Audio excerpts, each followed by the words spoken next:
महोदय, आज हमारे तरीकों से और कार्य संचालन द्वारा परिवर्तन की दिशा में समाज के बढ़ने के उक्त क्रम पर संगठित रूप से प्रहार किए जा रहे हैं।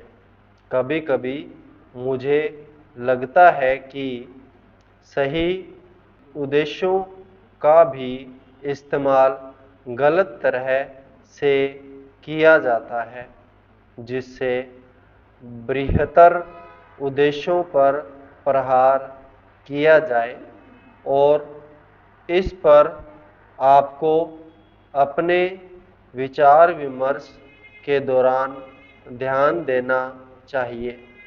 काम की बेहतर व्यवस्था का बड़ा महत्व है। इसके लिए अधिक उपयुक्त वेतन आवश्यक होता है। साथ ही काम का स्थान, कमरे आदि भी साफ सुथरे होने चाहिए।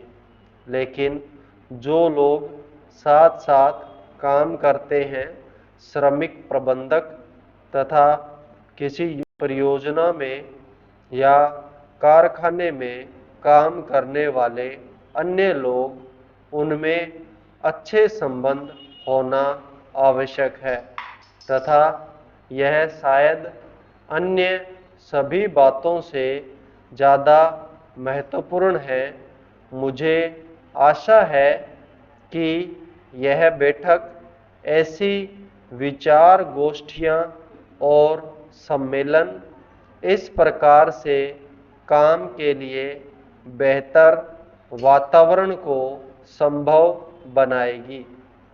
सरकार को काफ़ी कुछ करना है और वह करेगी भी। हालांकि आज हमारे यहाँ की स्थिति में ऐसा करना हमेशा ही सरल नहीं होता। यह कहना सरल है कि हम ऐसा करेंगे।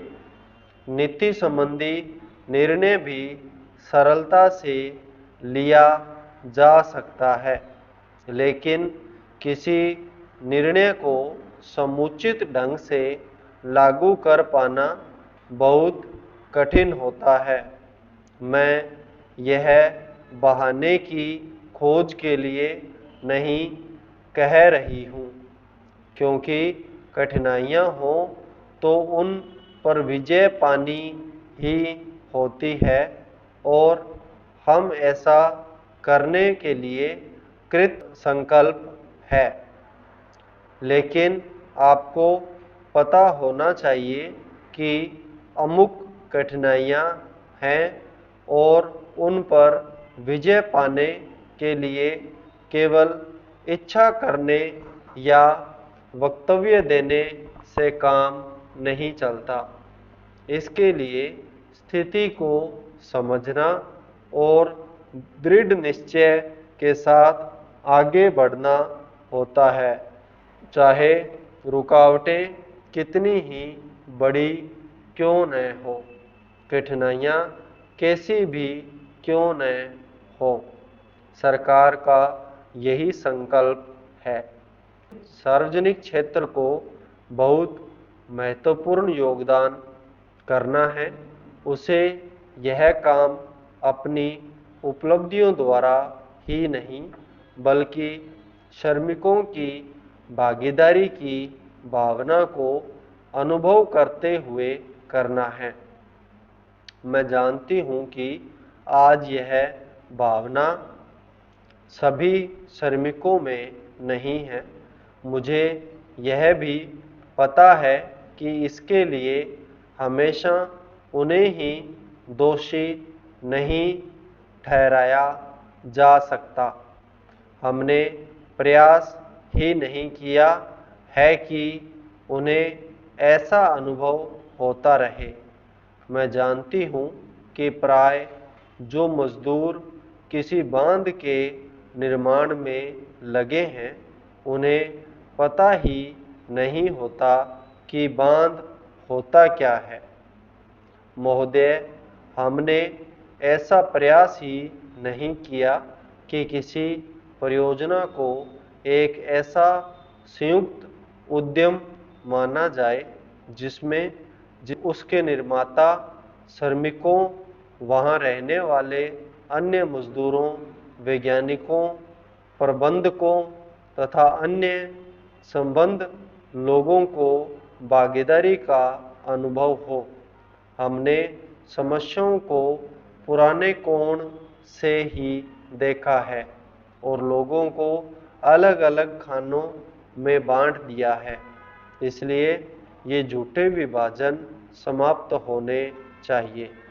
हमारे समाज में ऐसे अनेक विभाजन हैं, शायद वे सभी समाजों में होते हैं, लेकिन हमारे यहाँ वे सामान्य से कुछ ज़्यादा ही हैं।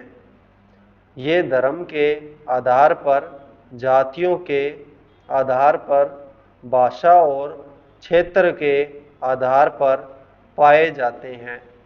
एक व्यक्ति और एक वर्ग को दूसरों से अलग करने वाली अनेक तरह की दीवारें हैं और इन सब विभाजनों से हमारा राष्ट्र कमजोर हुआ है। स्वतंत्रता आंदोलन के दौरान इन विभाजनों का इस्तेमाल हमारी एकता को तोड़ने के लिए किया जाता था। आज भी इन्हें उन लोगों को कमजोर बनाने के लिए काम में लाया जाता है जो एक होकर खड़े होना चाहते हैं, जो भिन्न भिन्न जातियों और धर्मों के होते हुए भी एक ही उद्देश्य से प्रेरित हैं। हमें यह सावधानी रखनी होगी कि ऐसे लोगों के समूह को कोई भी कमजोर न कर सके। हमें ऐसे वर्गों का और विस्तार करने की कोशिश करनी चाहिए जिससे उनके अंतर्गत हमारे और भी अधिक ऐसे लोग आते जाएं जो एक विशेष उद्देश्य को पूरा करने के लिए कृत संकल्प हों, क्योंकि यही देश के हित में है। इसी से देश मजबूत बनेगा, देशवासी मजबूत बनेंगे, जिनके अंतर्गत कोई एक वर्ग ही नहीं है बल्कि सभी वर्गों के लोग हैं। इसलिए संपूर्ण शिक्षा का अभिप्राय है कि हम केवल अपने अधिकारों के लिए संघर्ष न करें, बल्कि यह भी देखें कि हमारे प्रयासों का अल्पसंख्यक समूहों पर क्या असर पड़ेगा। औद्योगिक क्षेत्र सुगठित है, उसकी आवाज़ शक्तिशाली है, उसमें एकता है और इसीलिए इसका प्रभाव पड़ता है। लेकिन हमारे देश में बहुत से ऐसे वर्ग हैं जिनकी आवश्यकताएं अन्य वर्गों से कहीं ज़्यादा महत्व की हैं, परंतु उनमें एकता नहीं है। उनकी मांग को प्रस्तुत करने वाला कोई नहीं है और उन्हें शायद पता तक नहीं होता कि उनकी कुछ मांगें भी हैं, लेकिन केवल इसी कारण से उनकी उपेक्षा नहीं की जा सकती। हम यह नहीं कह सकते कि उनकी कोई मांगें नहीं हैं। संपूर्ण विराम।